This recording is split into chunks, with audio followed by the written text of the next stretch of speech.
BJP अब देश भर में जन जागरण अभियान चलाने जा रही है और इस अभियान के जरिए ये बताया जाएगा कि नया कानून मुस्लिम समुदाय, खासकर पसमानदा वर्ग और महिलाओं के लिए काफी फायदेमंद है। इस जन जागरण अभियान के लिए बीजेपी ने 4 सदस्यीय समिति बनाई है, जिसमें जमाल सिद्दीकी, दुष्यंत गौतम, राधा मोहन दास अग्रवाल और अनिल एंटनी शामिल हैं। बीजेपी मुख्यालय में इसे लेकर पहली बैठक हो रही है, जिसमें पार्टी कार्यकर्ताओं के लिए प्रशिक्षण वर्कशॉप का आयोजन किया जा रहा है। 26 से 11 मुंबई हमले के मास्टरमाइंड आतंकी तहव्वुर राणा भारत में होंगे। तहव्वुर राणा का विशेष विमान से भारत लाया जा रहा है और कुछ ही देर में वो भारत लाए जाएंगे। जांच एजेंसी एनआईए और खुफिया एजेंसी की एक ज्वाइंट टीम तहव्वुर राणा को लेकर स्पेशल फ्लाइट से रवाना हो चुकी है। तहव्वुर ने भारत आने से बचने के लिए अमेरिकी सुप्रीम कोर्ट याचिका दायर की, जिसे खारिज कर दिया गया था। तहव्वुर राणा को साल 2009 में एफबीआई ने गिरफ्तार किया था। राणा को अमेरिका में लश्कर-ए-तैयबा का समर्थन करने के लिए दोषी ठहराया गया और अब तक वो लॉस एंजलिस के एक डिटेंशन सेंटर में बंद थे और अब 2008 मुंबई आतंकी हमलों के दोषी तहव्वुर राणा को अमेरिका से भारत लाया जा रहा है। 26 नवंबर 2008 को मुंबई में आतंकवादी संगठन लश्कर-ए-तैयबा के 10 आतंकियों ने हमले किए थे, जिसमें 175 लोग मारे गए थे। आतंकी तहव्वुर राणा की कोर्ट में पेशी से पहले पटियाला हाउस कोर्ट की सुरक्षा बढ़ा दी गई है और इस पूरे इलाके को छावनी में तब्दील कर दिया गया। पटियाला हाउस कोर्ट में आज मीडिया की एंट्री पर भी रोक है। सभी गेटों पर सुरक्षाकर्मी को तैनात कर दिया गया है। पैरामिलिट्री फोर्सेज और दिल्ली पुलिस को पटियाला हाउस कोर्ट के इलाके में तैनात कर दिया गया है। राइजिंग भारत समिट में आतंकी तहव्वुर राणा पर बोले अमित शाह, राणा का भारत आना मोदी सरकार की कूटनीति की जीत है और ये देश के लिए बहुत बड़ी उपलब्धि। अमित शाह ने पहले की सरकारों पर निशाना साधते हुए कहा कि उनके समय ये घटना हुई, वो उससे नहीं ला पाए।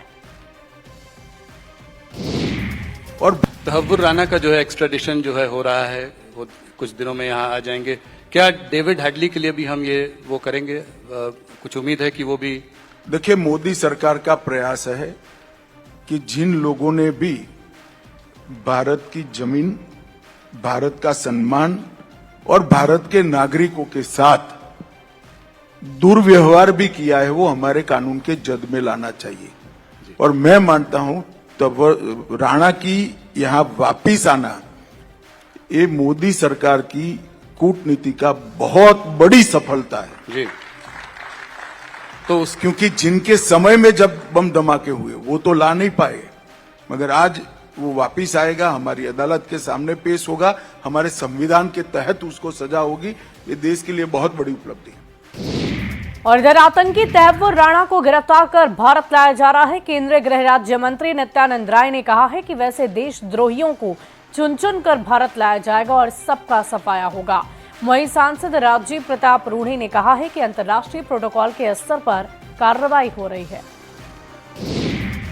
भारत लाया जा रहा है। आप यह जानिए कि अब ऐसे देशद्रोहियों का जो इस देश पर बुरी नजर रखने वाले हैं, किसी का भी अब कल्याण नहीं है, सबका सफाया होगा। तो इंटरनेशनल प्रोटोकॉल के तहत जितने अभियुक्त हैं और जो इससे जुड़े हुए हैं उन पर अनुसंधान अभी भी चल रहा है और कई जगह गिरफ्तारियां होती हैं। इसके बारे में मुझे लगता है कि जो उचित होगा वही कदम उठाया जा रहा है। और आतंकी तहव्वुर राणा को भारत लाने पर मंत्री मंगल पांडे ने भी बड़ा बयान दिया है। उन्होंने कहा कि भारत सरकार की कूटनीति सफलता है। नरेंद्र मोदी की सरकार विदेशों में छिपे हुए आतंकवादियों को हर हालत में सजा देगी। ये भारत सरकार की बहुत बड़ी कूटनीतिक सफलता है। आदरणीय नरेंद्र मोदी जी के नेतृत्व में केंद्र की सरकार जिस प्रकार से काम कर रही है, दुनिया के किसी भी कोने में कोई भी उग्रवादी, आतंकवादी छिपा होगा तो उसे भारत की सरकार छोड़ेगी नहीं। इधर केंद्रीय मंत्री अश्विनी कुमार चौबे ने बिहार के मुख्यमंत्री नीतीश कुमार पर बड़ा बयान दे दिया है। अश्विनी चौबे ने कहा है कि बिहार के मुख्यमंत्री नीतीश कुमार को भारत का उप प्रधानमंत्री बनाया जाना चाहिए, क्योंकि नीतीश कुमार लगातार 20 सालों से मुख्यमंत्री के पद पर हैं। नीतीश कुमार जी एनडीए के पूरे देश के नरेंद्र मोदी के साथ कंधे कंधे मिला करके संयोजक की भूमिका में रहे और उनको उप प्रधानमंत्री का दर्जा प्रदान कर दिया जाए तो बिहार का भी धन्य होगा। दूसरा उप प्रधानमंत्री हमें जगजीवन राम के बाद मिलेगा, ये हमारी इच्छा है। इधर तेजस्वी यादव सरकार पर अपराधियों का सांठगांठ का आरोप लगाते हैं। बिहार में आपराधिक वारदातों की लंबी सूची जारी कर सरकार के इकबाल पर सवाल खड़े करते हैं और इसी बीच उनके अपने ही विधायक पर बड़ा गंभीर आरोप लगा। आरजेडी विधायक रणविजय साहू पर एक व्यक्ति के साथ मारपीट और जान से मारने तक की धमकी देने का आरोप लगा। यह आरोप राष्ट्रीय जनता दल के एक पुराने नेता सुरेश कुमार साहू ने लगाया है। सुरेश साहू का यह आरोप है कि हाल ही में तीजी समाज की बैठक के दौरान विधायक रणविजय साहू ने अपने बॉडीगार्ड की मदद से उसकी पिटाई करवा दी, जो सीसीटीवी कैमरे में साफ देखा जा सकता है। पीड़ित ने पिरबहूर थाने में इसकी शिकायत भी दर्ज कराई। पीड़ित सुरेश साहू ने आरजेडी विधायक रणविजय साहू पर और भी कई गंभीर आरोप लगाए, जिसमें टिकट दिलाने के नाम पर पैसे ऐंठने का भी आरोप है। खबर मुजफ्फरपुर से है, जहां एक व्यक्ति ने रेलवे की लापरवाही पर सवाल खड़े करते हुए जुर्माने के तौर पर 50 लाख के मुआवजे की मांग की थी। मामला उपभोक्ता फोरम में पहुंचा, जिसके बाद रेलवे को नोटिस जारी किया गया है। दरअसल मुजफ्फरपुर के सुभाष केशो गांव के राजन झा अपने सास और ससुर के साथ 27 जनवरी को महाकुंभ स्नान के लिए प्रयागराज जाने वाले थे और इसी के लिए उन्होंने ट्रेन का टिकट लिया था। लेकिन यात्रा वाले दिन ट्रेन स्टेशन पर पहुंची तो भीड़ की वजह से दरवाजा नहीं खुला, उनकी ट्रेन छूट गई और इससे परेशान राजन झा ने कई बार रेलवे प्रशासन से गुहार लगाई, लेकिन कोई फायदा नहीं हुआ। लिहाजा अंत में उन्होंने जिला उपभोक्ता फोरम का दरवाजा खटखटाया, जिसके बाद जिला उपभोक्ता फोरम ने रेलवे के 5 बड़े अधिकारियों को नोटिस जारी किया है। इस पूरे मामले की अगली सुनवाई 9 जुलाई को होनी है। पदाधिकारियों के विरुद्ध में नोटिस जारी किया गया है और इन सभी लोगों को 9 जुलाई 2025 को माननीय जिला उपभोक्ता आयोग मुजफ्फरपुर के समक्ष उपस्थित होने का हुक्म दिया गया है। चूंकि यह पूरा मामला सेवा में कमी की कोटि का मामला है और इसमें 9 जुलाई 2025 को सभी विरोधी पक्षकार को जिला उपभोक्ता आयोग के समक्ष उपस्थित होने का आदेश दिया गया है। और इधर राइजिंग भारत समिट में बिहार चुनाव को लेकर अमित शाह ने बड़ा बयान दे डाला। अमित शाह ने कहा कि बिहार में एनडीए बहुमत से चुनाव जीतेगी, नीतीश कुमार के नेतृत्व में चुनाव लड़ा जाएगा। शाह ने कहा कि चुनाव में विपक्ष का सुपड़ा साफ हो जाएगा। जो सबसे पास चुनाव है वो है बिहार का चुनाव। तो क्या बिहार में क्या लगता है आपको, क्या नीतीश जी एनडीए अब तक के सबसे बड़े बहुमत के साथ बिहार में सरकार बनाएगा, इसमें कोई दो राय नहीं। और जो क्या जैसे पिछली बार थी उसी प्रोपोर्शन में रहेगी? प्रदेश में हमारी पार्टी और हमारे साथी दल बैठ करता है। पर क्या नीतीश जी के चेहरा होंगे चुनाव का? बाकी मुख्यमंत्री तो नीतीश जी मुख्यमंत्री है ही, सवाल ही कहाँ है। तो वही मुख्यमंत्री बनेंगे अगर आप जीतेंगे? अरे भाई, अभी नीतीश जी के नेतृत्व में ही हम चुनाव लड़ रहे हैं। हम तो सोचते ही हम बढ़ोतरी करेंगे और करेंगे। अभी भी मैं कहता हूं हम तमिलनाडु जीतेंगे, बिहार भी जीतेंगे और इनका सुपड़ा साफ हो जाएगा। वहीं अमित शाह ने कहा कि नीतीश के नेतृत्व में चुनाव लड़ेंगे और विपक्ष का सुपड़ा साफ हो जाएगा। जेडीयू इस बयान पर उत्साहित है। जेडीयू के मुख्य प्रवक्ता नीरज कुमार ने कहा कि अमित शाह ने जनता के मन की बात कह डाली है। आरजेडी ने अमित शाह के दावे पर पलटवार किया। माननीय अमित शाह जी का यह कथन कि माननीय नीतीश कुमार जी के नेतृत्व में 2025 का चुनाव लड़ा जाएगा, जीत होगी, यह जनता की मनोदशा के अनुरूप है। राजनीति के उन फरेबियों से इन्होंने राजनीति का मकड़ जाल बना करके बिहार को तंगो तबाह किया। एनडीए में आदरणीय प्रधानमंत्री नरेंद्र मोदी जी और माननीय नीतीश कुमार जी के नेतृत्व में लोकसभा चुनाव में इनका राजनीति का शटर गिर गया। अब तो अलीगढ़ का ताला लगेगा। सुने अमित शाह जी, बिहार उड़ती चिड़िया को भी हल्दी लगाना जानती है और इस बार नीतीश कुमार जी के नेतृत्व में आपका सुपड़ा साफ होने वाला है। तेजस्वी जी के नेतृत्व में 2/3 मतों से तेजस्वी जी की सरकार बिहार में बनेगी, युवा शक्ति बिहार में आएगी। और मेरे इस बयान को आप रिकॉर्ड कर लें अमित शाह जी, चुनाव के बाद इसे देखिएगा कि किस तरह से आपका सुपड़ा साफ हुआ और तेजस्वी जी की 2/3 बहुमत से सरकार बनी। अमित शाह जी कई बार पलटी मार चुके हैं अपने बयानों से, और ये आप देख लीजिए ना, महाराष्ट्र में शिंदे को चुनावी चेहरा बनाया था, नेतृत्व में चुनाव लड़ा था, लेकिन क्या रिजल्ट निकला। और ठीक उसी तरह से बिहार में देख लीजिए ना, अभी मुख्यमंत्री भले ही नीतीश कुमार हैं, लेकिन डिफेक्टो जो पीछे से कंट्रोल कर रहा है, डिफेक्टो मुख्यमंत्री कौन है? सम्राट चौधरी हैं। अरे भारतीय जनता पार्टी के तो डीएनए है, अकाली दल को सफाया कर दिया, चिराग पासवान की पार्टी को 2 टुकड़े कर दिए। केंद्रीय गृह मंत्री अमित शाह ने कहा है कि बिहार में इस बार एनडीए सबसे बड़ी जीत दर्ज करेगा और नीतीश कुमार के नेतृत्व में ही चुनाव लड़ेगा, जिस पर बीजेपी के राष्ट्रीय प्रवक्ता शाहनवाज हुसैन ने कहा है कि बिहार में एनडीए ऐतिहासिक जीत दर्ज करेगा और तेजस्वी यादव की हैसियत विपक्ष के पूर्व नेता की तरह ही रह जाएगी। अमित शाह जी ने सही कहा है कि एनडीए बहुत बड़ी जीत दर्ज करेगी और नीतीश कुमार जी के नेतृत्व में चुनाव लड़ेगी। इसमें कोई शक नहीं है कि बहुत भारी जीत होनी है। इस बार तेजस्वी यादव को विपक्ष के नेता पद के लायक भी सीट नहीं मिलने वाली। वो पूर्व मुख्यमंत्री, उप मुख्यमंत्री तो कहलाते हैं, लालू जी पूर्व मुख्यमंत्री कहलाते हैं, राबड़ी जी पूर्व मुख्यमंत्री कहलाते हैं, लेकिन तेजस्वी यादव जी पूर्व विपक्ष के नेता कहलाएंगे। यानी इतनी सीट भी नहीं आएगी कि विपक्ष के नेता का दर्जा मिल जाए। और इधर वक्फ कानून पर अमित शाह का बड़ा बयान आया है। गिने चुने नेता कर रहे वक्फ कानून का विरोध, मुस्लिम महिलाओं को हिस्सा मिलना चाहिए, गरीब पसमानदा को प्रतिनिधित्व मिलना चाहिए और बिल मुस्लिम समुदाय के हित में लाया गया है। संसद में राहुल वक्फ पर बोलने नहीं आए, पूरा टाइम राहुल बोल सकते थे। मुसलमान समुदाय ऐसा नहीं चाहता है, उनके साथ अन्याय है। कुछ गिने चुने नेता चाहते हैं। मैं आपको 2-4 सरल सवाल पूछता हूं जी। अभी का जो वक्फ का कानून है, इसके अंदर महिलाओं के लिए कोई कंपलसरी प्रावधान है क्या? आना चाहिए या नहीं आना चाहिए?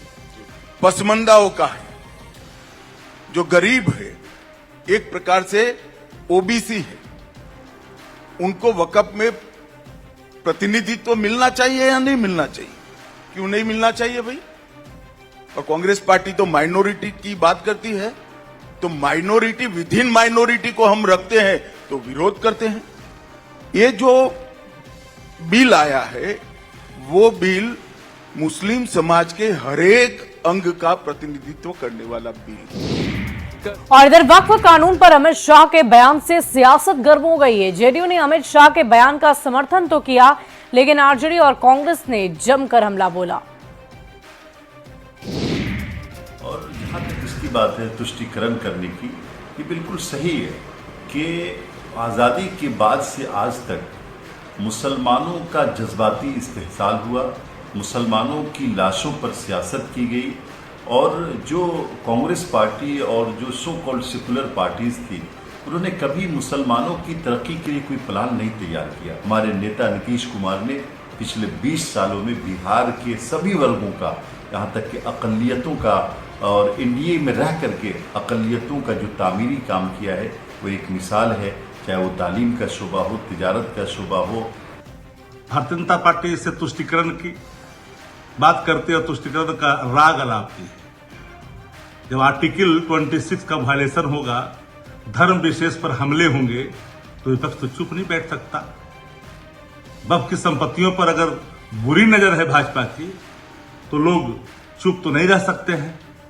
तो भाजपा जो तुष्टीकरण की राजनीति करती है, समाज को जो बांटना चाहती है, जो खाई पैदा कर रही है, हिंदू मुसलमान का विवाद पैदा करना चाहते हैं, नफरत घोलना चाहती है। तुष्टीकरण और ध्रुवीकरण की बात देश के प्रधानमंत्री और गृह मंत्री करते हैं, चूंकि उनको अपने काम पे भरोसा नहीं है और 11 सालों में प्रधानमंत्री जी ने देश के लिए कुछ बेहतर नहीं किया। जितनी योजनाएं 12 बजे रात में लाई या 8 बजे रात का नोटबंदी हो, सब फेल रहा है। वहीं मोतिहारी में सुगौली छपरा रक्सौल NH 27 पर एक पिकअप और टैंकर की जबरदस्त टक्कर हुई, जिसमें दोनों गाड़ियां पलट गई। हादसे के बाद स्थानीय लोगों में केला लूटने की होड़ मच गई। टैंकर को सड़क के किनारे पानी में पलटने से तेल भी बिखर गया। स्थानीय लोगों की मदद से दोनों गाड़ी के ड्राइवर को निकाला गया और अस्पताल भेजा गया। दोनों गाड़ी के ड्राइवर को किसी भी तरह की गंभीर चोट की खबर नहीं है। दोनों में आपस में टक्कर हुआ तो टैंकर इधर पानी में गिर गया और पिकअप वाला रोड पे ही गिर पड़ा। अच्छा अच्छा। हम लोग आए तो देखे कि ड्राइवर इसका सुरक्षित निकल चुका था, ऑलरेडी हम लोग आने से पहले निकल गया था। हाँ हाँ। पिकअप का ड्राइवर फंसा हुआ था तो उसको हम लोग ग्रामीण मिल के निकाले हैं। अच्छा। सही सलामत निकाल के उसको हॉस्पिटल पहुंचा दिए हैं। हाँ हाँ। पिकअप आवत लगा रक्सौल से हाँ। तेल टंकी छपुआ से दोनों आके टकरा गए। दोनों जैसे पानी में पलट गए तेल टंकी आ रोड पर केला लादर लखब जब पिकअप रोड पर छिंटा गए। अच्छा। लोग गांव वाला सब लोग एकजुट भइल मिल के निकाल दिल ड्राइवर। दोनों ड्राइवर अच्छा बा। अगली खबर दरभंगा से है, जहां एक शिक्षक का पकड़वा विवाह करा दिया गया है, जिसका वीडियो अब सोशल मीडिया पर वायरल है। बीपीएससी से नियुक्त शिक्षक राकेश कुमार की पोस्टिंग जमालपुर थाना क्षेत्र के ढंगा मध्य विद्यालय में हुई। जब शिक्षक स्कूल नहीं पहुंचे तो उनकी खोजबीन शुरू हो गई। हालांकि परिजनों को उसकी जबरन शादी की आशंका थी और ऐसे में परिजनों ने जब तक पुलिस को आवेदन दिया तब तक शिक्षक की शादी की तस्वीर ही सामने आ गई। अगली खबर राजधानी पटना से है, जहां आईजीआईएमएस के मेडिकल के छात्र की मौत हो गई। मौत पर जबरदस्त हंगामा हुआ। दरअसल छात्रों का ये कहना है कि उनके साथ पढ़ने वाले छात्र का वहां पर उसे लाया नहीं गया। सड़क दुर्घटना में वो जख्मी हुआ। हादसे के बावजूद उसे बेड नहीं मुहैया कराया गया। पारस अस्पताल में इलाज के दौरान मौत हो गई है। नाराज छात्रों को समझाने में पुलिस जुटी हुई है। छात्रों के गुस्से को देखते हुए बड़ी संख्या में पुलिस को बुला लिया गया है। एक छात्र थे, सेकेंड ईयर के मेडिकल एमबीबीएस के छात्र थे, अभिनव कुमार नाम था। सड़क दुर्घटना में इनकी मृत्यु होने के बाद इलाज के क्रम में पारस अस्पताल में प्रकाश में आई। हम लोगों के द्वारा विधिवत सबका पोस्टमार्टम और आवेदन लेकर के अग्रिम कार्रवाई की जा रही है। छात्र का मांग है कि प्रशासन के द्वारा कोई भी यथोचित कदम नहीं उठाया जाए। इस बिंदु को लेकर ये लोग बैठे हुए हैं। और इसी बीच राजधानी पटना से खबर है, जहां अचानक एक अणे मार्ग से निकले सीएम नीतीश कुमार मंत्री अशोक चौधरी के घर मिलने पहुंचे। मुख्य सचिव दीपक कुमार के घर भी गए। विजय चौधरी के घर भी जाकर उन्होंने मुलाकात की है। वहीं बिहार में चुनाव की बारी है, पोस्टर वॉर जारी है। पटना में पोस्टर लगाकर लालू प्रसाद और उनके परिवार के लोगों पर जोरदार हमला बोला गया। लालू परिवार को सनातन का दुश्मन बताया गया। ये पोस्टर पूरे पटना में लगाया गया है। बीजेपी के राज्यसभा सांसद दीपक प्रकाश पार्टी की ओर से आयोजित एक कार्यक्रम में शामिल होने के लिए बाढ़ के अतमल गोला पहुंचे। इस दौरान उन्होंने बिहार विधानसभा चुनाव को लेकर कहा कि बिहार में एक बार फिर नीतीश कुमार के नेतृत्व में डबल इंजन की सरकार बनेगी। वहीं उन्होंने वक्फ कानून पर बात करते हुए कहा कि इस कानून से मुस्लिम समाज में बदलाव होंगे। विपक्ष इस कानून का विरोध अपनी राजनीति साधने के लिए कर रहा है। इंडिया गठबंधन की सरकार दोबारा बनेगी, डबल इंजन की सरकार बनेगी। जो तुष्टीकरण की राजनीति करते हैं, अकलियत और मुस्लिम समाज के लोगों केवल वोट का उपयोग करते हैं, उनके चेहरे पे जो नकाब है वो नकाब उठने वाला है। इधर जेपी गंगा पथ के 5वें चरण का आज लोकार्पण होने जा रहा है और आज ही बिहार के मुख्यमंत्री नीतीश कुमार दीदारगंज तक बने जेपी गंगा पथ का लोकार्पण करेंगे और इसके साथ ही जेपी गंगा पथ से होकर दीघा से दीदारगंज तक गाड़ियों का आवागमन शुरू हो जाएगा। और बड़ी खबर आपको झारखंड से बताएंगे, जहां निजी स्कूलों की मनमानी जारी है। मनमानी फीस से अभिभावकों में गजब का आक्रोश है। रीएडमिशन के नाम पर मोटी रकम ली जा रही है। स्कूलों की मनमानी पर बयानबाजी भी तेज है। हेमंत सरकार पर बीजेपी लगातार हमलावर नजर आ रही है। प्रवक्ता प्रतुल शाहदेव ने बड़ा बयान दिया। उन्होंने कहा कि निजी स्कूलों के मनमानी को रोकने के लिए शिक्षा न्यायाधिकरण बोर्ड पहले से ही बना हुआ है, जो निजी स्कूलों के न सिर्फ फीस बल्कि उनकी मनमानी को रोकने का काम करता है। बावजूद इसके स्कूलों की मनमानी जारी है। देखिए, कुछ प्राइवेट स्कूलों में बिल्कुल लूट जारी है और सरकार के बिल्कुल नाक के नीचे। अब आप देखिए, रीएडमिशन के नाम पर लाखों रुपए वसूले जाते हैं छात्रों से। कॉपीज को एक ही दुकान से खरीदने कहा जाता है। यहाँ तक कि यूनिफॉर्म को भी अमुक दुकान से खरीदा जाता है क्योंकि उससे कमीशन मिलता है। और भाई, झारखंड सरकार ने तो झारखंड शिक्षा न्यायाधिकरण जेट का गठन किया था, जो पूरे तरीके से पंगु हो चुका है। और झारखंड शिक्षा न्यायाधिकरण के एक्ट में भी संशोधन करके उसको शक्तियाँ दी गई। लेकिन साहब, जेट क्या कर रहा है? जेट पूरे तरीके से सुस्त है, जिसका मुख्य गठन ही हुआ था कि इन सारी जो विसंगतियाँ हैं इस पर ध्यान दें। तो हम सरकार से मांग करते हैं कि जेट को सक्रिय बनाएं और जो फीस कमेटी का आदेश है उसका क्रियान्वयन स्कूल स्तर पर हो। और इधर बीजेपी के आरोप पर जेएमएम का बड़ा बयान है। जेएमएम केंद्रीय महासचिव विनोद पांडे का बड़ा बयान। उन्होंने कहा कि निजी स्कूलों की मनमानी पर सरकार काफी गंभीर है। विभागीय मंत्री ने समिति बनाई है और जल्द ही निजी स्कूलों की मनमानी पर अंकुश लगेगा। सरकार गंभीर है उस मामले को लेकर के, किस तरह से जो माननीय मंत्री हैं वो भी गंभीर है और इस पर समिति भी बनी है और उस समिति का जो भी मामला आएगा उस समिति के द्वारा समिति तय करेगी। स्कूल प्रबंधन के साथ में उनकी बैठकें होंगी और निर्णय होगा। निश्चित रूप से यहाँ के आम आवाम के हित में फैसला लिया जाएगा। और फिलहाल